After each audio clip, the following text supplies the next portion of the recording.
Okay, we're going to get started in about 2 minutes. So I did put up, and hopefully you can see that this breakout session is being sponsored by Great Lakes Water Authority. And then shortly I will exit out of that, and then you can show your screen, Kevin. Okay. All right. Sounds good. Okay.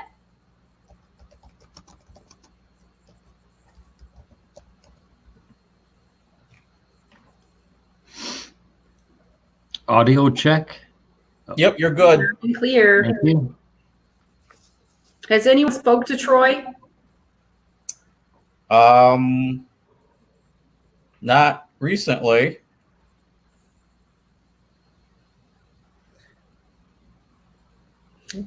He is the subject matter expert with the GI Bill benefits and approving. So, he has not reached out to myself either.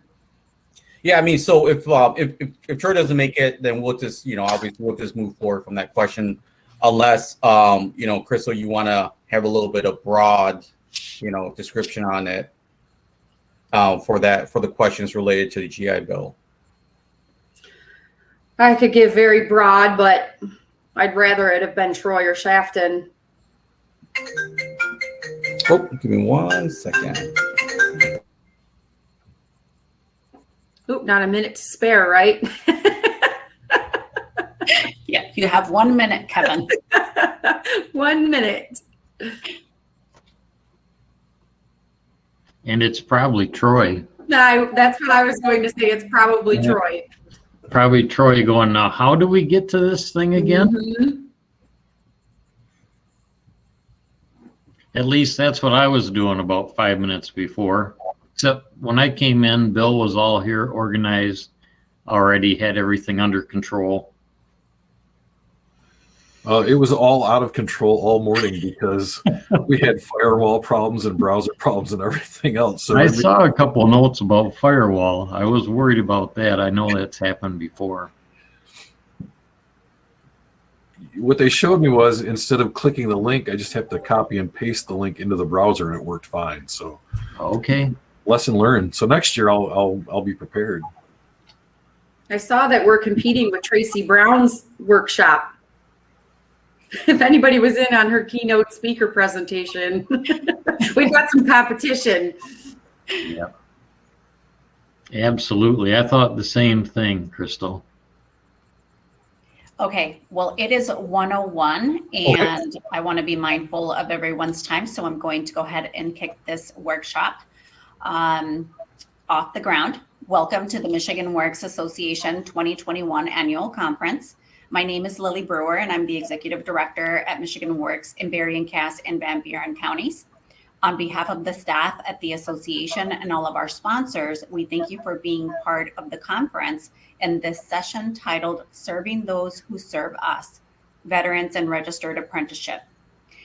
I do have a big shout out to make. Thanks to Great Lakes Water Authority for sponsoring today's workshop session. Our sponsors helped make this conference happen, and we are very thankful for their support. Along with our sponsors, our exhibitors who have also given up their time to be part of our event. Be sure to visit the exhibitor booths during the designated exhibit hall times. And before we begin today's session, I have a few housekeeping items that I need to share with all of you. Please make sure that your audio is muted. And please hold your questions until the end of the session. If you could put your questions into the Q&A box, I will be monitoring that, and we can have Q&A at the end. We are eager to hear your feedback in regards to the presentation and the conference overall. So please don't forget to fill out the survey. I will include the link in the chat box that you can easily click and provide your feedback. And with that, I'm going to turn the presentation over to Kevin Chow, apprenticeship specialist with the Michigan Department of Labor and Economic Opportunity. Kevin? Cool. Thank you, Lily. All right. Good afternoon, everybody. So welcome to our session on serving those who serve us, veterans and registered apprenticeship. If you're looking for the how to invest in timeshare session, I think it's next door. But we will just kick off and we'll get going right now. So I'm just going to share my screen.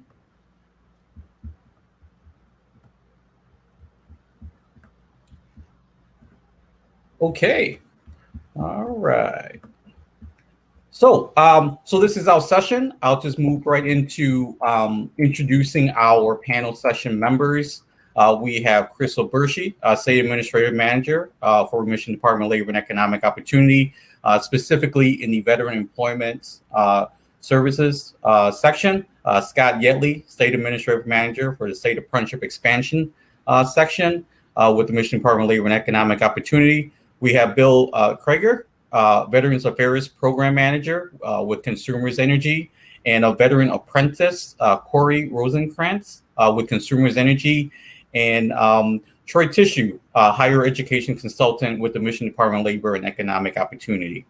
So we have subject matter experts in areas of veterans, employment, and then we have experts in say apprenticeship expansion, and then also hopefully Troy Tissue can join us along with a subject matter expert in the GI Bill State Approving Agency.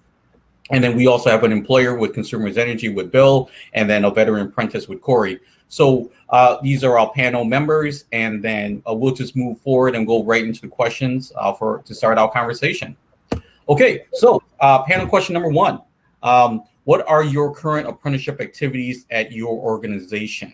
And so who would like to go first on this?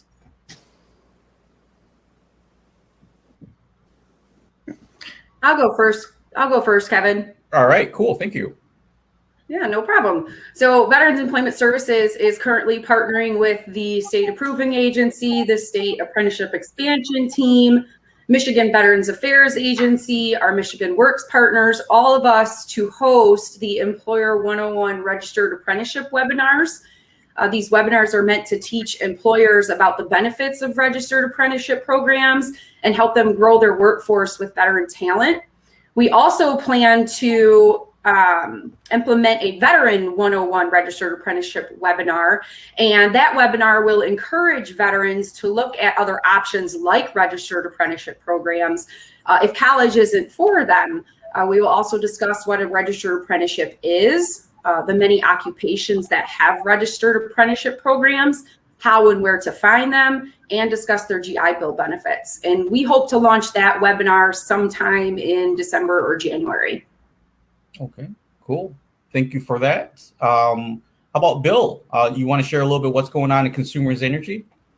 Yeah, absolutely. So we have some registered apprenticeships already at Consumers. Our electric line worker apprenticeship, substation maintenance, substation operations, and meter operations. And just as of yesterday, management union signed off on our generating plant electrician apprenticeship program. So that will be joining the ranks of the apprenticeships that we already have. Along with that, we provide GI Bill benefits for our apprentices in that once they are registered and they've provided all their documentation, we work with them to get certified every month so that they do get their apprenticeship dollars, which as you know, can be significant and tax-free. We also have an electric lines boot camp specifically for veterans. And I think Corey could probably speak to that better than I could. So lots of things going on right now around our apprenticeships, and then looking at registering other apprenticeship programs that aren't quite there yet, so that all of our veterans can take advantage of those programs. Okay, cool. Wow, it sounds like a lot of activities going on in Consumers supporting veteran employment. So that's great news. And obviously expanding apprenticeship at your organization as well. All right, Scott, you want to have some comments on this question? Sure, be glad to, Kevin. Thank you. And thanks for the opportunity to be here this afternoon. Thanks to Michigan Works Organization, Lily for hosting our session, Kevin for facilitating. Congratulations, Bill, on your brand new apprenticeship that was just the occupation that was just added is really exciting. And I manage the apprenticeship expansion section. We're a newer section to Michigan's Department of Labor and Economic Opportunity. So we're just a little over a year now that we've been a formal section at the state, and we have been working to try and support the expansion of registered apprenticeship in Michigan. Michigan is recognized nationally for leadership in expanding apprenticeship and using the model, but it really takes place in regions, in sectors, and with employers. As Bill just mentioned, it takes an employer to start an apprenticeship program, so we're really thankful for that, and all the work that our partners in Michigan Works agencies do to help us expand the programs as well. Our current activities include grants. We have 12 fairly new partners across the state that are consortia that are helping to support the expansion of apprenticeship. And the energy industry is one of those partners. So it's exciting that Bill is here. And then Corey, congratulations on achieving an apprenticeship. Thank you. And thank you for your service. Yeah, thank you, sir. All right, cool. All right, thank you. Corey, do you have anything to add, or we want to have another question specifically on your experience as a registered apprentice? My first question is if everyone can hear me. I Yes. just logged in, and I'm not sure if I missed any sort of introductions or anything, but I'm Corey Rosenkrantz, and I did 4 years in the United States Army. I just recently got out, and now I'm with the Veterans Program here at Consumers Energy. So I'm happy to be on this panel, and hopefully I can shed some light on the reality of it and what you all want to know. So glad to be here. Okay, cool. Yeah, glad you're here too, because we do want to hear, a little bit your experience and, being a registered apprentice at Consumers Energy and your experience, as a veteran transitioning from service into civilian life and stuff like that. Okay, cool. Thank you, Corey. Yes. All right. So question number 2, how can we best prepare veterans to enter an apprenticeship? So, can we start with Bill on this question? Yes. So I think one of the best ways to prepare a veteran to enter an apprenticeship is to help them with that transition from the military to the civilian world, right?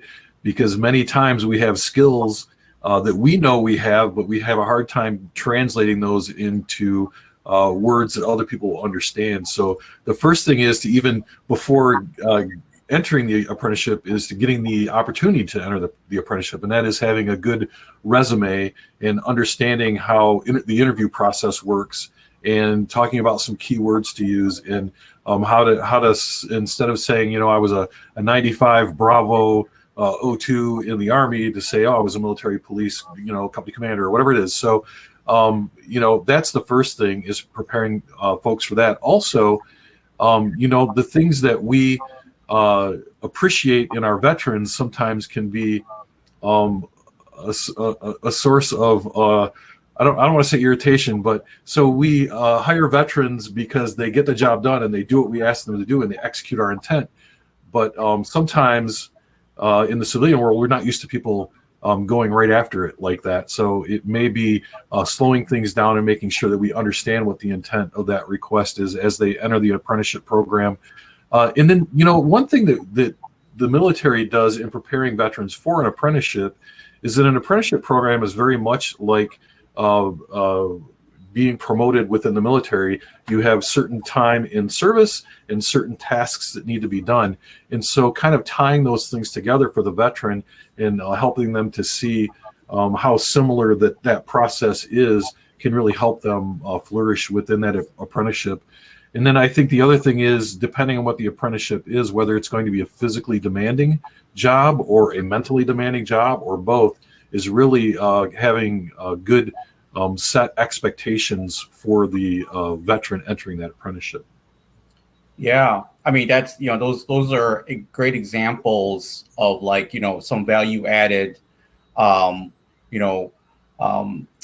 activities that I would say that, makes a veteran candidate, pretty competitive in apprenticeship opportunities with that background. And the other thing I was just going to add is that with registered apprenticeship, veterans, in their military service, depending on what type of occupation they're in. So let's say if they're, a heavy equipment operator, they could also receive credits to reduce the number of years in their registered apprenticeship training, because I believe there is like the MOS code that can be translated and that can be credited if they enter, some type of occupation that is similar from the military to civilian life. Kevin, one other thing I would like to add is in preparing our apprentices for the apprenticeship program is making sure they understand that they may be eligible for GI Bill benefits. Mm-hmm. Oh, yeah. I can tell you how many apprentices find out from other apprentices. Yes. And, every week I get one or two people asking about it. So it's really, as they come into the program, making sure they understand that they may be eligible for that. Yeah, that's a good point, Bill. Absolutely. Yeah. Okay. So, well, Corey, do you have some thoughts or comments on this question? Yes, Bill hit it pretty spot on. And another aspect to it, someone that just came out of the service, is you almost don't know the benefit to the apprenticeships while you're in, because you want to start to prepare your life prior to you getting out. You just don't want to one day end your service with the military and now figure out what to do. I spent a good year preparing for this job, and it happened to align with the electric line boot camp. But there's a lot of misinformation coming out of the Army. You don't know how it almost sounds too good to be true, especially when you throw in the GI Bill benefits and the stable job, stable companies, and you get your benefits and your health insurance. And then there's another piece to that would really help the individuals with families coming out of the military. These apprenticeships offer a sense of stability that is a big part of the reason individuals stay in the military. I know very many people my age that would love to get out, but they find themselves trapped due to the lack of uncertainty on the outside. Mm-hmm. And if it could be better taught before the transition that these are possibilities, it would better help the military, because you'd have people that wanted to be there, and it would better help us, here at home, because you have these hardworking individuals that found their stability that they looked for. Yeah, I mean, that totally makes a lot of sense. I think like when you just mentioned about the veterans' families, I mean, because when a veteran, when someone is part of the military, the whole family is part of the military, right? So that makes a lot of sense. But I mean, making the point that you made about preparing veterans to transition, into civilian life before. And having them aware of some of these programs or benefits and so forth will hopefully, alleviate some of those concerns that you shared about, with your other colleagues. Okay. All right. Thank you. Scott or Crystal, do you want to contribute on this question? Sure. Do you want to go, Scott? Or No, I don't. I'm happy to have you go first, please. Okay, so just to add to what Bill and Corey said, when our staff meet with a veteran who is interested in joining a registered apprenticeship, our role is to also make sure that they have the proper equipment or tools that are needed to when they join this apprenticeship, to make sure they have the appropriate computer software that might be needed.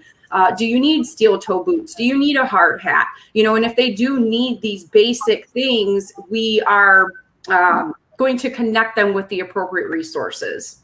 Mm-hmm. Okay. Yep. So I guess one thing I could add, Kevin, would be one of the participants in our session this afternoon kind of made a pretty excellent suggestion. Suggesting that outreach could start as early as enlistment. And if a Michigan resident is enlisting, coordination with recruiters might offer an opportunity to provide some information right up front to plant the seed for the day when they take the uniform off for the last time, which I think is pretty insightful. Yeah. And very well aligned with the discussion that we've had already about the topic of how to best prepare. Even talks a little bit, Corey, about how you might not have known what the opportunity looks like. And it does sound a little bit too good to be true. And we don't want to trust those, right? So I think that's pretty insightful. So thank you for the observation. And then I would just add that from a state perspective, our role is to try to also support apprenticeship growth. And the best way to do that is to continue to help residents and employers and really just about everybody in the state learn the benefits and the value from the registered apprenticeship model.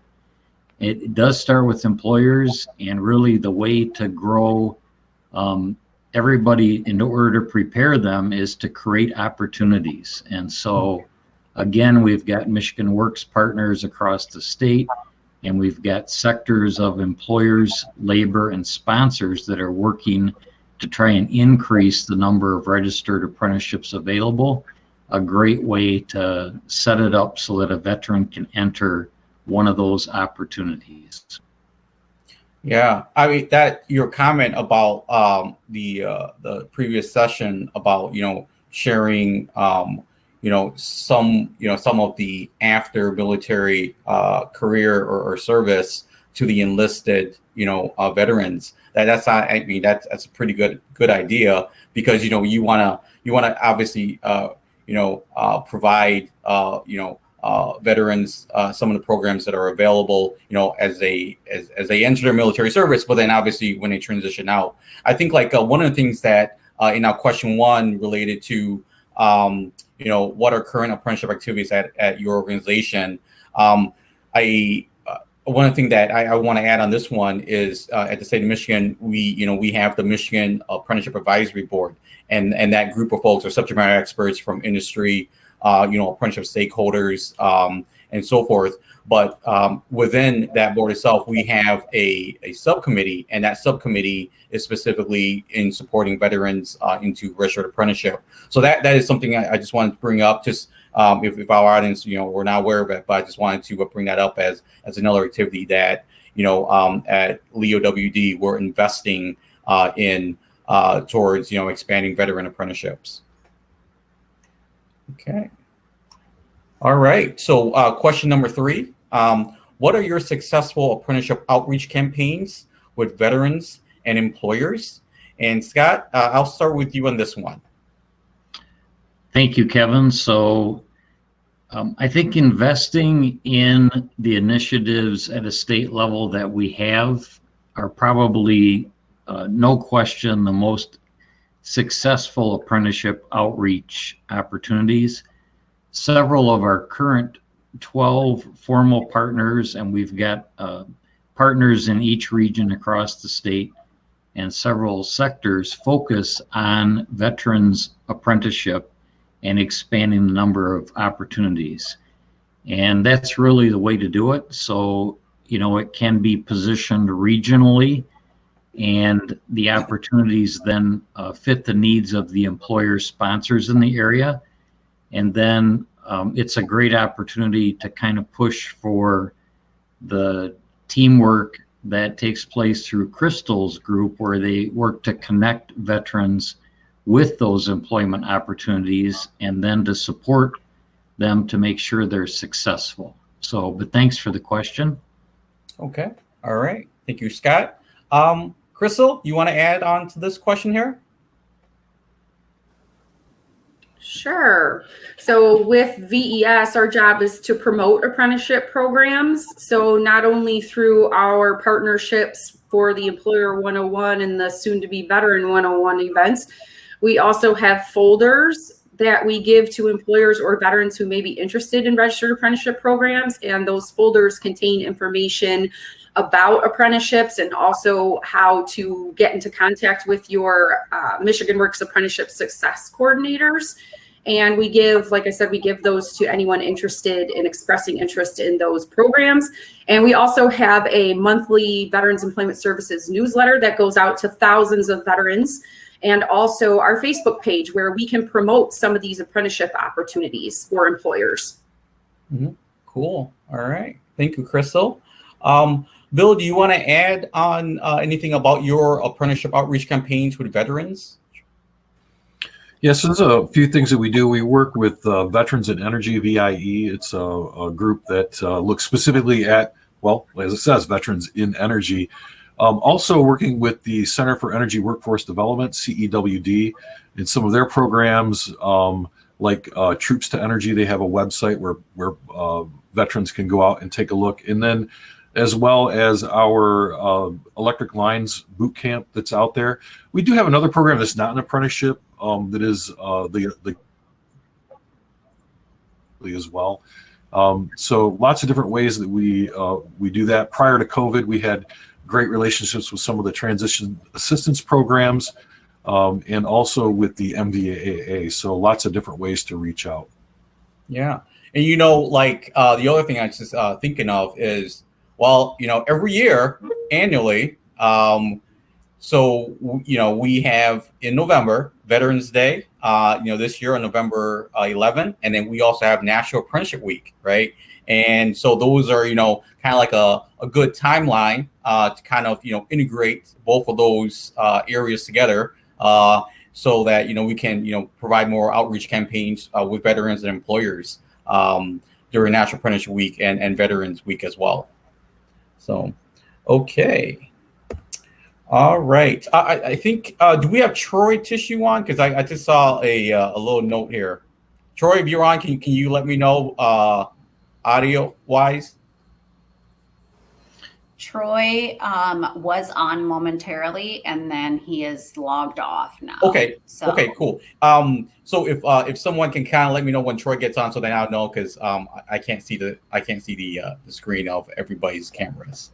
Okay, thank you. All right, thanks. Okay, so question number 4. How can employers develop a USDO Registered Apprenticeship Program and apply for GI Bill approval? So Scott, do you want to start with this one for the front end of this question? Sure. Yep, I'd be happy to. Thank you, Kevin.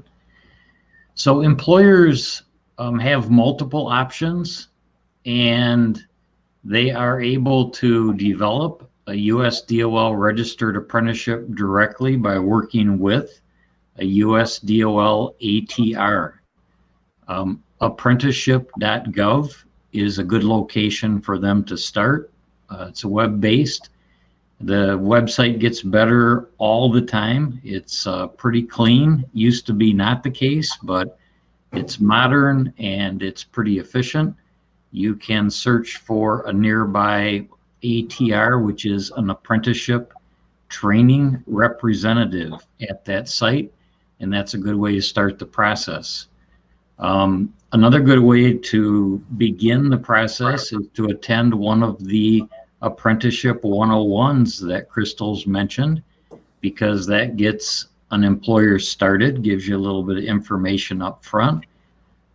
Michigan is really fortunate in that we have regional apprenticeship success coordinators, which Crystal also just mentioned, and those success coordinators are set up across the state. They have a pretty good handle on what's happening with apprenticeships in their regions. And we have the extra good fortune that some of those are also serving as intermediaries. I noticed this morning the USDOL representative Brent Pardon mentioned that, you know, Michigan is recognized nationally for innovation in the expansion of apprenticeship. And one of the things he spotlighted was the fact that we have Michigan Works agencies serving as apprenticeship intermediaries, so they can help you get started.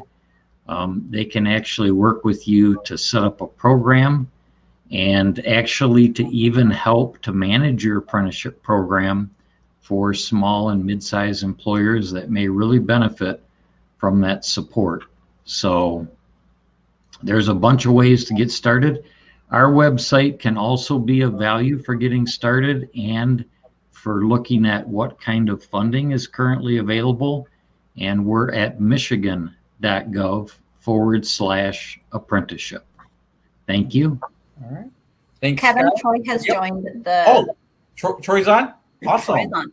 Okay, thank you, Lily. All right, Mr. Tissue, thank you for jumping on at the right moment, because your question number 4 is all about you, sir. Can you hear me? Yeah, I can hear you. Yeah, I can't see you, but I can hear you. Yeah, I got a face for radio. Okay. So Troy, we're on question number 4 here. Can you see the screen and the question? Absolutely. Thank Awesome. you, Kevin. Okay, cool. Do you want to contribute to this question here? I can, absolutely. Obviously, how can the employers develop a DOL registered apprenticeship program and apply for GI Bill approval?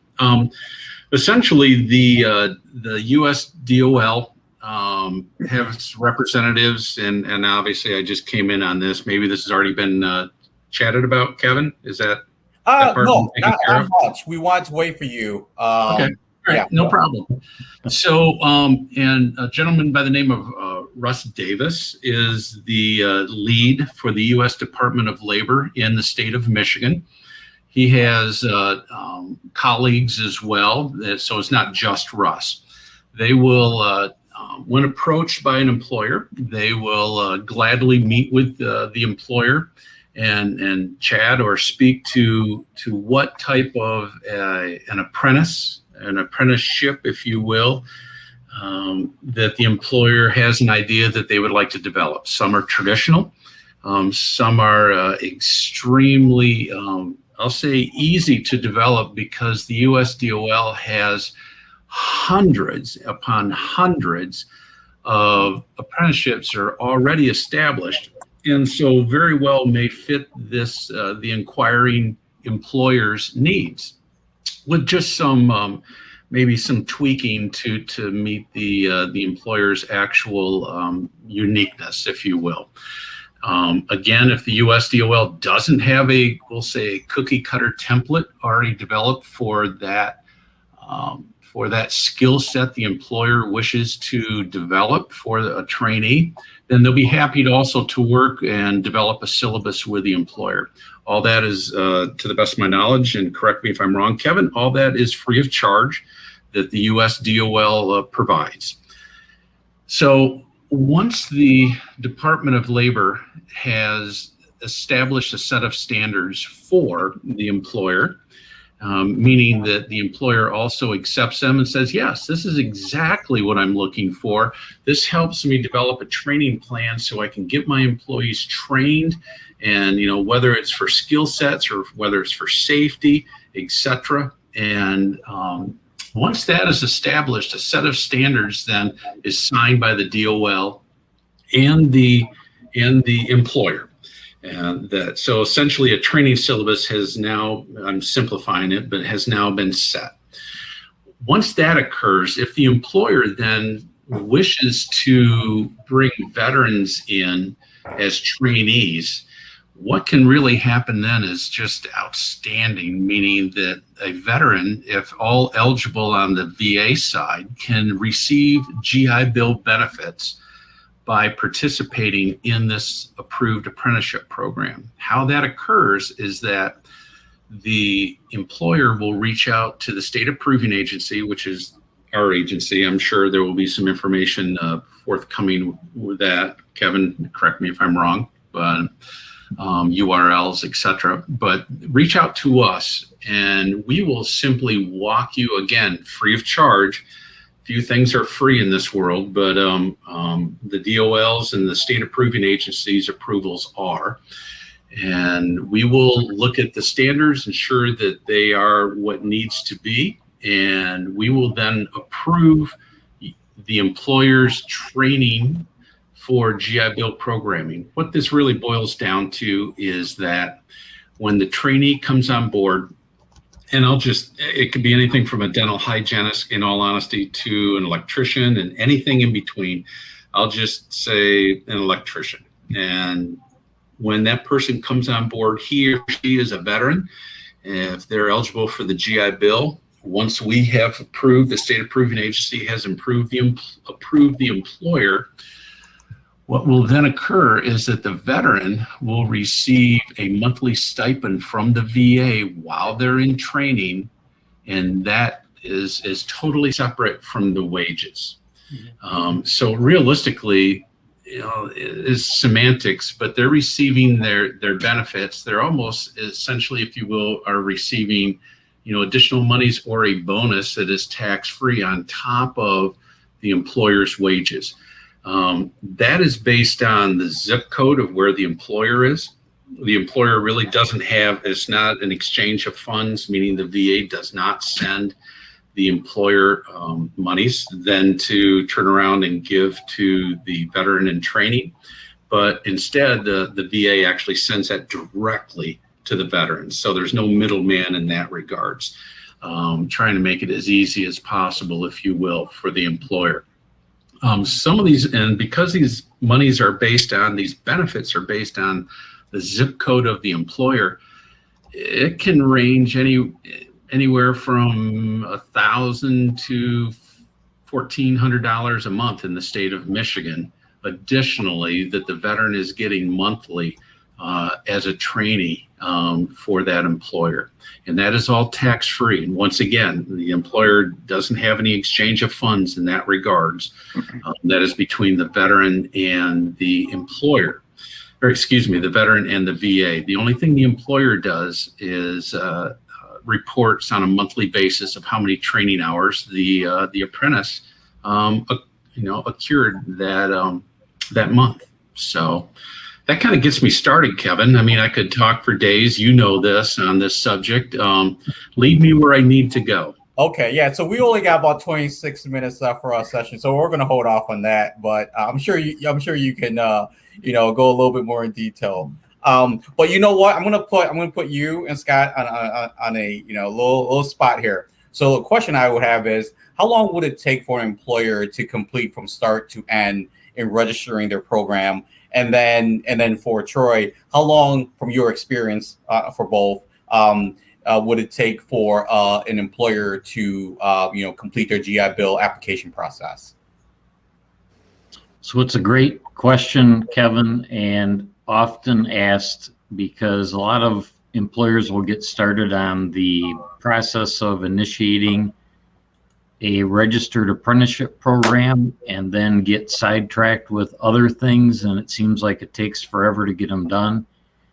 We have new registered apprenticeship programs that are turned around within about a week or so. We've actually held some events in Michigan called Registered Apprenticeship in a Day events, where they're really paperwork completion days. It's done online on a computer, but it's about getting that program set up the way that you desire to have it, as Troy was mentioning, sort of customizable based on templates, and those get better all the time. So it can happen pretty quickly. It depends on, how ready the employer is to lay out that, what Troy called a syllabus, or that list of courses and on-job training in order to set up their program. But it can take longer than that. So I would say an average is probably 3 weeks to 4 weeks if the employer already has the questions answered, especially when working from a template. Mm-hmm. But it can be done quicker than that, and sometimes takes longer. Troy, how about the GI Bill approval piece? Sure. Thank you, Scott. And essentially, we take our action, our agency, once an application is submitted by the employer. Within 30 days, we have ours turned around. Ours has an additional step to it, and that is, once we have approved it at the state level, we then send it on to the VA for their concurrence. I guess simplistically, they're making sure that we've crossed our T's and dotted our I's. But then once that occurs, and usually that's within a 30-day period for them as well. If there's a veteran in training, they'll actually expedite that so the veteran can get benefits that much quicker. So on our side of the house, within 30 days, usually within the VA side of the house, within 30 days as well. So okay. That's kind of where we're at with that. Okay, cool. Thank you, Scott and Troy. All right. So we'll go to question number 5. Okay, here we go. What does an employer hope to achieve overall of their apprenticeship training? Can an apprenticeship training model meet these expectations? So sounds like these questions here are really good for Bill to start our conversation. All right, thank you. And I think those are two actually great questions. So first of all, what are we hoping to achieve in our apprenticeship training? And, I've been with consumers for 27 years, and I think one of the things that we achieve is bringing people in, veterans specifically, and acclimating them to the culture that we have here at Consumers Energy, which is a culture of safety, a culture of taking care of one another, a culture of self-care as well.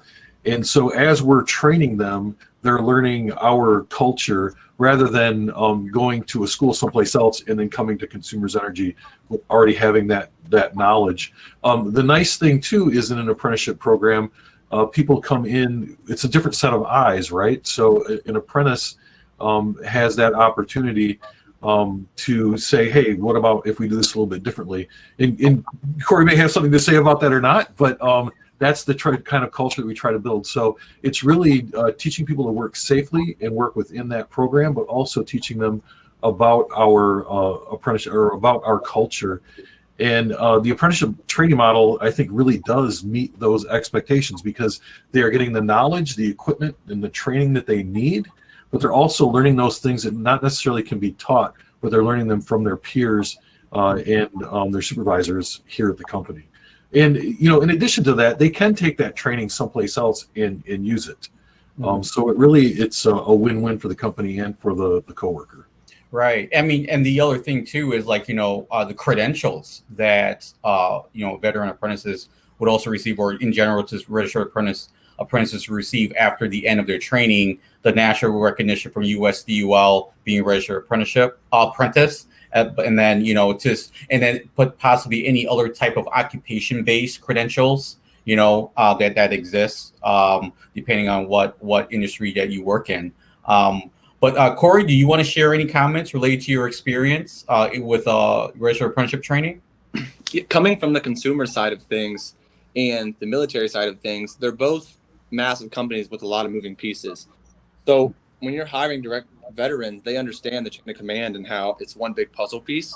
So it almost falls directly in line with how you've been living during your prior service. And I almost don't want to say it's an easy transition, but as far as going back into civilian life, it's about as close as you can get to the military in a good way. And in our departments, whether you're in the line department or the gas department or anything consumers has to offer, there is a level of brotherhood to it. And you feel like you fall right back into it. And a lot of guys when they get out of the military miss that void. They miss the gap. They all feel lonely. When you go into consumers, it's like you've found a new brotherhood, a new family. That's how it is here in the electric line department. So that's kind of what I'm speaking on. Cool. Yeah. I mean, that kind of relates to exactly what Bill was talking about, the culture, so that's, you just kind of come right in and just be part of the big family. Okay, cool. Well, thank you for sharing your responses on this question. All right. So we'll go to number 6. All right. So how can employers and veteran employment programs utilize apprenticeship training model as a recruiting tool for new talent? So let's pick on Crystal. You want to start with this one? Sure, Kevin. So from a veteran employment programs perspective, I think it's important that we continue to educate our veterans that we meet with daily because, again, we go back to that GI Bill benefits. Many of our veterans are not aware that they can receive a housing allowance. They can receive a stipend for books and supplies on top of an hourly wage. That's especially important for those transitioning service members to know this, that, hey, when you come here and you're going to go into an apprenticeship program, we're going to take care of you. We're going to give you these benefits so that you can get, started, get your life together and get a house, get your family going and get reestablished. Yeah, those are great, I guess like benefits by doing exactly what you're saying to help the veteran to go into the apprenticeship training. Scott, do you want to share any thoughts on this question too? Sure. I think really this is it's pretty easy. You've got a lot of excellent insight already, but the apprenticeship model itself is an excellent recruiting tool. Corey kind of laid it out, and I think Bill did a good job from the employer's perspective, but the model itself really encourages that environment where you do feel more like part of something. One of the reasons that, apprenticeship we use in recruiting trying to get employers recruited to start programs, the fact that 94% of those who complete an apprenticeship are still with the company 3 years later. And part of it is that as an apprentice, you feel that investment, right? Because Corey could tell us about how he did almost describe it exactly right. It does feel a little bit like a family, but as the apprentice begins their program, they've got mentors that are set up to help make sure they're successful. They're in a job, they've got support coming, and that kind of training model actually is part of the recruitment. And I think overall, as we get better at understanding the benefits across the state, it'll help us to recruit veterans into those positions, because it does make a lot of sense. Yeah, and I'm just going to add to what you're saying, Scott. Sure. From data coming from USDUL Office of Apprenticeship, and this is the part where you mentioned is a retention, right?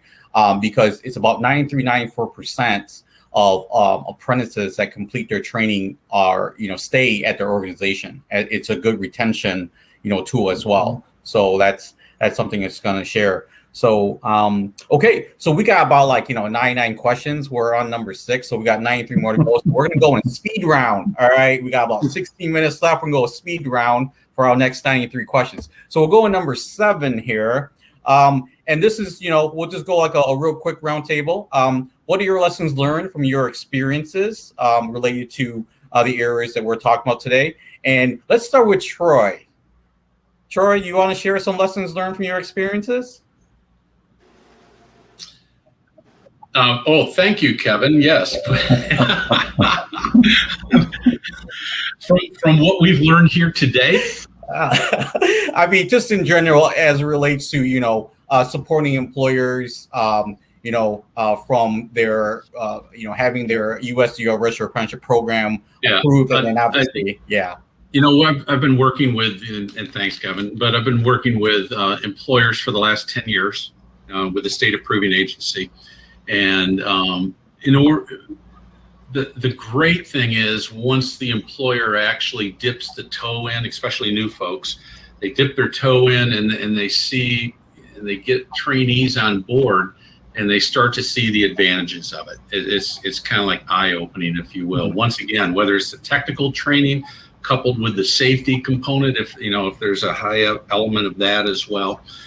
Also, the nice thing is, and then I'm going to let it be, is that if an employer gets approved by our agency, and then they want to add additional apprenticeships later on, meaning that occupations. Thank you, Kevin. That they can do that in a easy, streamlined format. There is no starting from square one again, so to speak, with our agency.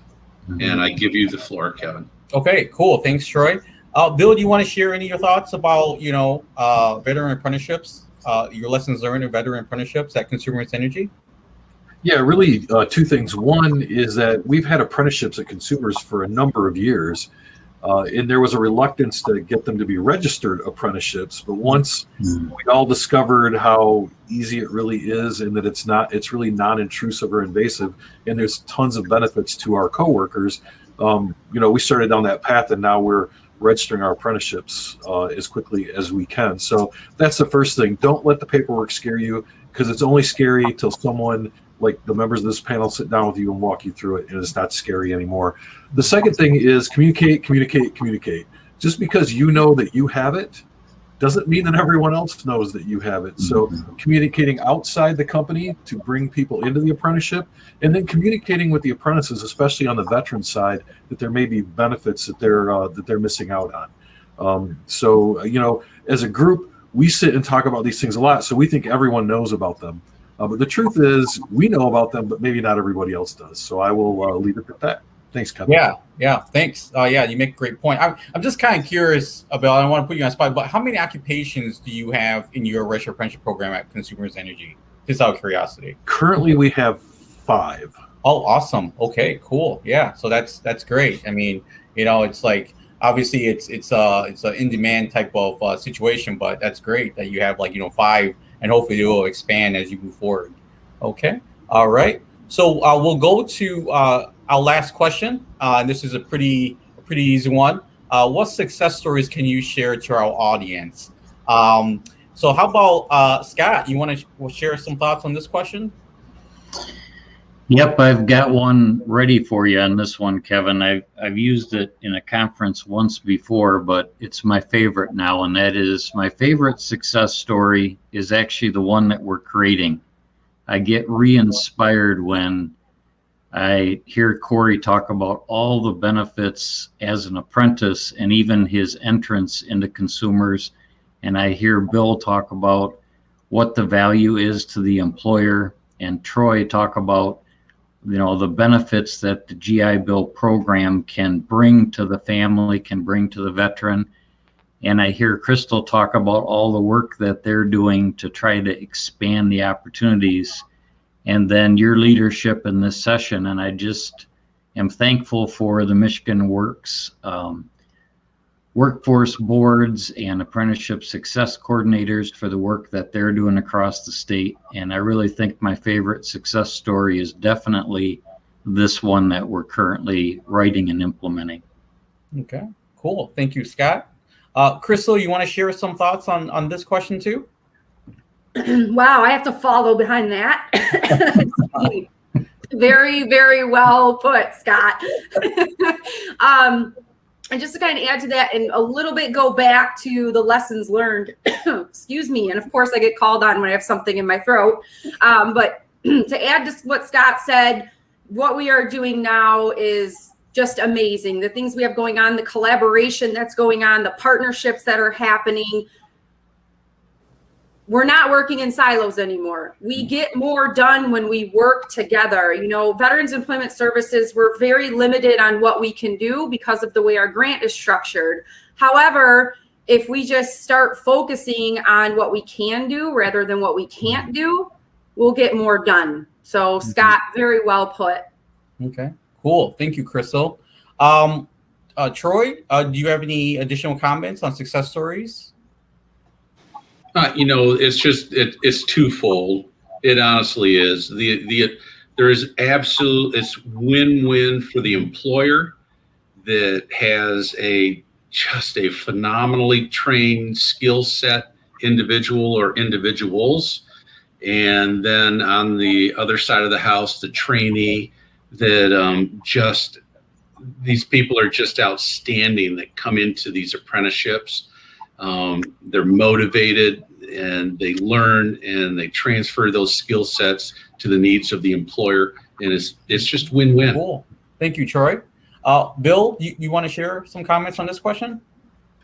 Yes, I do. So first of all, I just want to say one of the biggest success stories is the 21 apprentices that we currently have receiving GI Bill dollars, in addition to the 20 or so that have already received and fulfilled their apprenticeship. And when you do the math on that over a 4-year apprenticeship with 40 people that we have served, that's over $1 million in tax-free earnings that our apprentices have received. And to me, that's taking care of our coworkers. And then all I can say is, we have Corey Rosenkrantz on here. He's just one representative of the many apprentices that we have in the many apprenticeship programs across our company.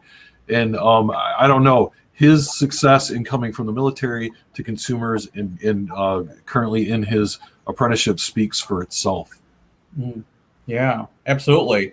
Yeah, I'd like to, have Corey kind of finish us off. Corey, do you want to share some of your thoughts on your success stories? Yes, I've been taking down some talking points here to try and wrap it up because I know we don't have much time. So with the apprenticeships and getting on with these larger companies, it's the small things that is what provides the success. It's not necessarily the big paychecks or anything like that. It's like when you sit back and you have the pride that you've made it. You have a 401k that starts to build. You have your stability. You have your insurance. You're learning a skill. All those things add up. And there's many times now throughout the week where I just take a step back and you've made it. You're young and you're just starting out, but all the worry you had transitioning out, you look back and almost laugh at yourself. If you knew because I just got out 1 year ago to the week, actually. So if I had looked at myself a year ago and knew where I would be today, I would have just been on top of the world. And I still am, knowing that. So that's, in terms of success, there's a lot of small things that come with it. And that's what I tried to point out. And then to make this fast, it sounds like you're trying to figure out how to market to people to get these apprenticeships and the veterans and how they should learn about it. Mm-hmm. To be 100% eligible for GI Bill benefits, you only have to do 36 months in the military. That's 3 years, and you're 100% eligible for GI Bill benefits. So everybody likes to gear themselves to go to college to spend 4 years to get an internship that takes, let's say, 2 to 4 years. So now you've got 6 years wrapped up trying to get on with companies like this. Consumers is a big name in Michigan. Everyone knows that. So is DTE. You have these big companies that people are trying to run for a very long time. You can go to community college programs that take 1 to 2 years, or you can spend 3 years in the military. You grow up a lot in those 3 years. You travel the world. You get these apprenticeships right out, and then all of a sudden you get hit with GI Bill benefits, and you can do it, and you're 22, 23 years old. I'm currently 24 years old, and it's been with consumers for 6 months now.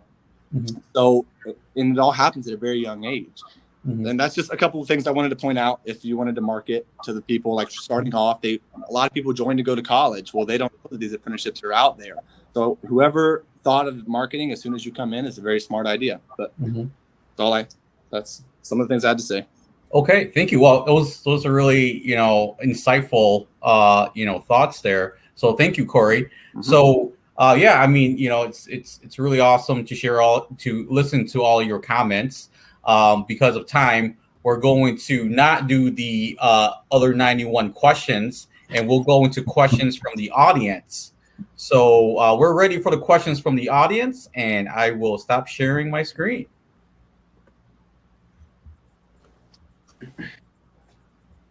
Okay, so we'll start with the easy questions since we only got 5 minutes. Only easy questions, Lily. Yeah, there's no questions in That's the chat the easiest way to go. I like that. That's not a bad thing. Okay. Okay, there's no questions. Then let's see here. Then are there any additional? There's one question just came in from Lloyd Conway. Okay. How does Chapter 31 vocational rehab play into apprenticeship training? Is that a Troy question? It can be. Essentially, when I was speaking of approving programs for GI Bill purposes, well, believe it or not, Chapter 31 is, and it's not even called vocational rehab any longer, is a VA-controlled program. So it really doesn't have anything to do with us. That's actually truly a VA question when it comes to Chapter 31 benefits.